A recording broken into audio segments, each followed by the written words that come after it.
भीषण तापमान के बढ़ती गर्मी, नौतप्पा के चुचुहावत उमस और लोग जन पंखा कूलर के सहारा लेहे बर विवश होगिन हमें।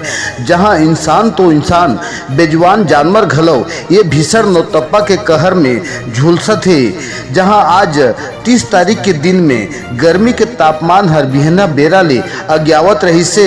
जहां अवैया जवैया डहार के रंगोया राहगीर मन ये बैरी चुपती घाम ले आनी बानी के उपाय कर अपन अपन शरीर के राहत के जुगाड़ करे बर विवश होगिन है। जहां टिपत भोमरा के दोपहरी में गूगल मौसम के विभाग के द्वारा में जानकारी समय 11 बजे ले 1 बजे तक डिग्री के तापमान हर तो समय दोपहर 1 बजे ले 5 बजे तक 44 डिग्री के तापमान हर घलो बने रही से। जहां में नौतप्पा के दिन दोपहरी उमस में जनजीवन हर 47 डिग्री के उमस बन के गर्म के एहसास ल घलो करई से। जहां 30 तारीख के दिन में मौसमी तापमान हर रायगढ़ जिला के जनजीवन ल मौसमी जुगाड़ के जिए बर मजबूर कर दारी से।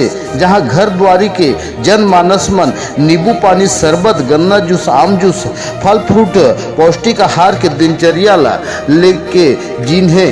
जहां आज सूचना हर घलो घेरी बेरी राष्ट्रीय न्यूज चैनल में घलो प्रसारण बने रही से।